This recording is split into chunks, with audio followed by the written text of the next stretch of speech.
এই দায় যে দায়িত্ব কারা পালন করে করলো আপনি সেইটা তো এখনো পর্যন্ত প্রশ্নবিদ্ধ জায়গায় আছে। একটা সুবর্ণ সুযোগ যেটা ডক্টর মোহাম্মদ ইউনূস তার প্রথম দিকে অনেক বলতেন, সে সুযোগকে আমরা হাতছাড়া করলাম, ব্যর্থ হলাম কেন? এইবারের অপরচুনিটি না, বিশেষ করে মুক্তিযুদ্ধের মধ্য দিয়ে অর্জিত এই দেশে এই যে পুরো 53-54 বছরে আসলে তো আমরা আমি সুযোগ কোড আনকোডের মধ্যে বলি, মানুষ যেভাবে ভাবে যে তার নিজের মুক্তি বা আপনি যে জান এবং জবানের স্বাধীনতার কথা বললেন, সেই সুযোগ তো আসলে হাতছাড়া হয়েছে এবং এর দায়িত্ব রাজনীতিবিদ এবং রাজনৈতিক দলগুলোকে নিতে হবে, বিশেষ করে যারা ক্ষমতায় ছিল তাদেরকেই, কারণ তাদেরই তো দায়িত্ব ছিল এটা পরিচালনা করা এবং তারা সময় বাস্তবতা বুঝেই তারা ভূমিকা পালন করবে, তাহলেই তো হয়তোবা এটা আজকে এই সংকটটা হতো না। এবং এইটার ধারাবাহিকতায় যেটা আপনি বলতে চাইলেন, আমি যেটা বুঝলাম সেটা হচ্ছে এইবারের যে গণ অভ্যুত্থানটা হলো, গণ অভ্যুত্থানের পরে আরেক ধরনের সুযোগটা ওই অর্থে মেন করি আর কি, যে মানুষের অধিকার প্রতিষ্ঠার জায়গাটা, তা সেইটা তো 1 বছর অতিক্রান্ত হয়ে গেল। তা আমি হাত ছাড়ার আগে জিনিসটাকে একটু বলি, আলোচনাটা যেটা উঠল এটা তো ঠিকই, রাজনৈতিক দলগুলো যদি এই গণ অভ্যুত্থানের পরে ঠিক মতো তার দায়িত্ব পালন করার কথা ছিল বলে মানুষ মনে করে সেটা করতে পারতো, তাহলে তো একরকম হতো। কিন্তু আমি জিনিসটাকে এইভাবে দেখতে চাই, আপনি একটু খেয়াল করলে দেখবেন যে বিগত দিনের সরকার সে যে জায়গাটা নিয়ে গেছিল এটা কারেক্ট, খুবই কারেক্টলি হি অ্যাপ্রোচড, যে আমাদের সামনে তো গণ অভ্যুত্থান ছাড়া কোনো সুযোগ ছিল না। এটা কিন্তু আমরা অনেক আগেই বলে আসছিলাম। 18 নির্বাচনের পরে আমার মনে আছে আমরা বাম জোটের পক্ষ থেকে একদিন পরেই মুখে কালো কাপড় বেঁধে যখন প্রেস ক্লাবে সভা করি তখন এই কথাটা বলি, এবং 14 সালের আগে এটা বোঝার জন্য বলি, যেহেতু রাজনৈতিক দল এবং কথা বলছেন আমি আমাদের কথা বলছি, আমরা কিন্তু তৎকালীন প্রধানমন্ত্রী শেখ হাসিনা, বিরোধী দলনেত্রী বেগম খালেদা জিয়া তাদের সাথে দেখা করি বলি যে দেখেন দেশটা যেখানে চলে যাচ্ছে একটা সংকটে পড়বে। একজনকে বলি আপনি অবশ্যই একটা ইলেকশন এবং তার জন্য তত্ত্বাবধায়ক সরকার করেন, আর একজনকে বলি ডেমোক্রেটিক পলিটিক্স করেন, কিন্তু কোনো উগ্র শক্তিকে নিয়ে এটা করে লাভ হবে না, যার যার জায়গা থেকে বিবেচনা করেন। বাট কথাটা হলো না। তার মানে আমি বলছি অনেক দিন ধরে যে জট পাকিয়ে গেছিল তার মধ্য দিয়ে একটা গণঅভ্যুত্থান সংগঠিত হলো, কিন্তু হলো যেটা আপনি খেয়াল করবেন, ধরেন আপনি যদি 69 বিবেচনা করেন, 90 বিবেচনা করেন, আমি ফলাফল কী হয়েছে সে আলোচনায় যাচ্ছে না, কিন্তু সেইখানে ছিল রাজনৈতিক দলগুলোর এক ধরনের ঐক্য এবং তারা কিন্তু একটা হিসাব করে জানতো যে পরের স্টেপিংটা কি হবে। এইবার তো সেটা, এবং অভ্যুত্থান পরবর্তী একটা বোঝাপড়া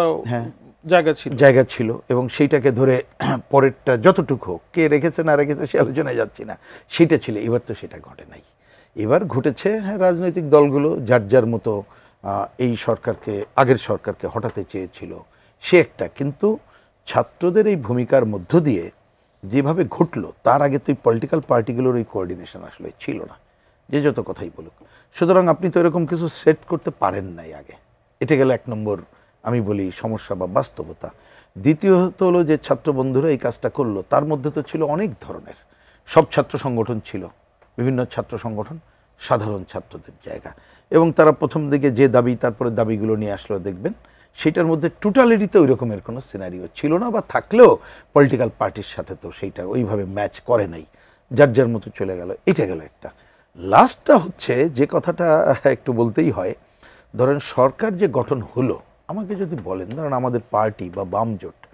আমরা তো অফকোর্স দীর্ঘদিন ধরে সেই 14 থেকেই, আমি এই রেজিমের কথা বলছি, তার আগে থেকে এটা করছি, কিন্তু আমি যদি এই প্রশ্ন করি আপনাকে বা কাউকে, মানে উত্তরের জন্য না, বোঝার জন্যে, এই যে টিমটা গঠিত হলো সেটা আমাদের সাথে কথা বলে করে নাই, সেটা অন্য আলোচনা, আমি তাতে কাউকে অভিযোগ করছি না, আমরা সমর্থন দিয়েছি, কিন্তু এই দায় যে দায়িত্ব কারা পালন করে করলো আপনি সেইটাতে এখনো পর্যন্ত প্রশ্নবিদ্ধ জায়গায় আছে, কিন্তু সেইটাকে আমি প্রশ্ন করেই ওই সময় নষ্ট করার জায়গায় যেতে চাই না। মানে কথাটা হলো যেহেতু একটা আকাঙ্ক্ষার কথা বলছেন, তা আপনি ওই রকমের আকাঙ্ক্ষা তো করাটাই যথাযথ ছিল বলে আমার কাছে মনে হয় না, কারণ এইখানে দেখবেন যে নানা মত পথের মানুষকে নিয়েই এইটা গঠিত হলো। ইউনূস সাহেব তার নিজস্ব একটা বিলিভ আছে, আমরা জানি, সেইটাকে আপনি পলিটিক্যাল বিলিভ বললে বোধহয় ঠিক হবে না এই বিবেচনায়, কারণ উনি তো পলিটিক্যাল পার্টি করতে চাইছিল, ফেল করলেন, কিন্তু নিজের একটা চিন্তা চেতনা আছে, তিনি যেটা বিশ্বাস করেন হয়তো সেই জায়গাটাই, আবার যে টিম সেটা তো কোনো দলীয় টিম না, কিন্তু এই কাজটা আমার বিবেচনায় আরেকটু ভালোভাবে করা যেত। শুরুতে যারা এই দায়িত্বটা নিলেন, আমরা যাদেরকে সমর্থন করলাম, খালি নিলেন, আমি তাদেরকে এক ঘাড়ে দেবো না বলে আমি পরের শব্দটা বললাম। তারা যদি শুরুতে রাজনৈতিক দলগুলো, আপনি যদি এটাকে বিশ্বাস করেন যে রাজনৈতিক দলগুলোর সাথে মিলাই করতে হবে, তা শুরু যেভাবেই হোক না কেন, আমি শুরুটা নিয়েও কোশ্চেন করা বাদ যদি দেই, যে তাহলে আপনি রাজনৈতিক দলগুলোকে আস্থায় নিয়ে যদি কাজটা করতেন, শুধু রাজনৈতিক দলগুলো না, এই আন্দোলনের অন্য যারা ছিল তা অফকোর্স তারা সহই, তাহলে হয়তোবা সিনারিটিও অন্যরকম হতে পারত। আচ্ছা, কিন্তু আমি দেখি সেইটা একটা হয়নি। আর একটা ভেরি সিম্পল কথা আমার বিবেচনায়, যে যখন আমি ওই ধরনের কোনো ডিজাইন নাই, ওই যে আপনিও বললেন যে এটা গণ অভ্যুত্থান, তার আগে পরে বোঝাপড়ার জায়গায়, তাহলে আপনাকে অন্ততপক্ষে বিবেচনা করতে হতো এই সবাই মিলে